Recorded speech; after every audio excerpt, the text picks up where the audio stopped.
Good morning, mathematicians. Today, in this lesson 16 cooldown, we are doing some reflecting, right? We're thinking a little bit about this division that we have been doing in this particular section, and we're asked to describe something that you understand really well, or maybe something that has been confusing or challenging when it comes to dividing multi-digit numbers.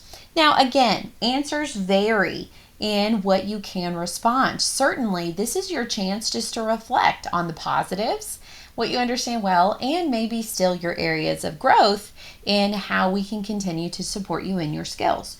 These are some sample answers that I have seen, and certainly some good things for us to talk about, but certainly not an exhaustive list. There are many more things that you and all of our students can say. So here are 3 ideas of items that we understand really well. One thing that I have seen time and time again is students saying they understand well the meaning of the dividend, the divisor, and the quotient, and I love that because we talk about that so much. The dividend is the whole thing that's going to be broken up.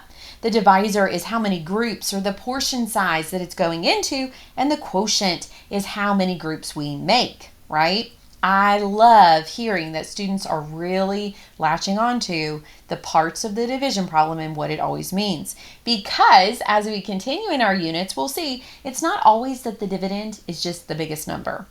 Sometimes we might think that, particularly at the beginning of 5th grade, but that will not always be true, especially as we look at division with decimals and division, of course, with even fractions. So I really appreciate that particular positive.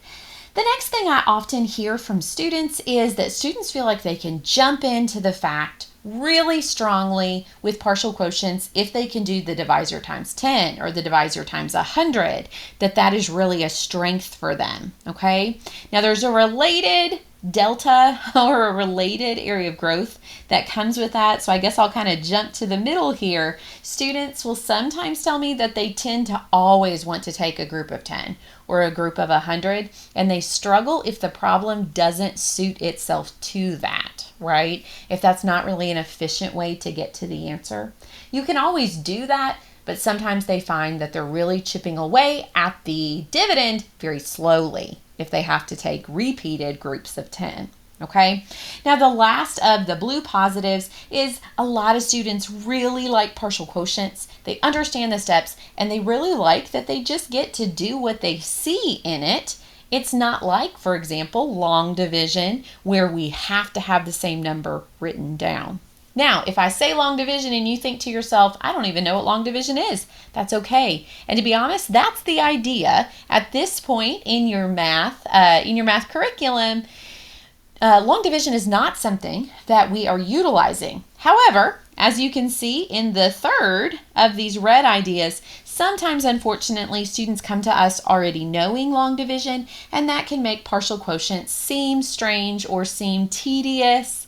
And so ideally, partial quotients is one of the very first times that we really look at some of these bigger dividends and 1-digit or 2-digit divisors and being able to do it as you see it, right?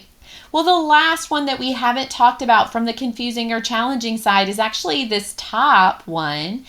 Sometimes students just have a hard time seeing what number should be taken away from the dividend. And that is where doing that brainstorm before you already begin has really helped students sometimes with that particular challenge. So you might want to spend a little bit more time on that brainstorm if that is something that is a sticking point or a roadblock for you. There are many more things that we could mention in this particular reflection, and that is the point. Just to think a little bit about what you are doing well and how you can continue to grow as a mathematician in dividing multi-digit numbers.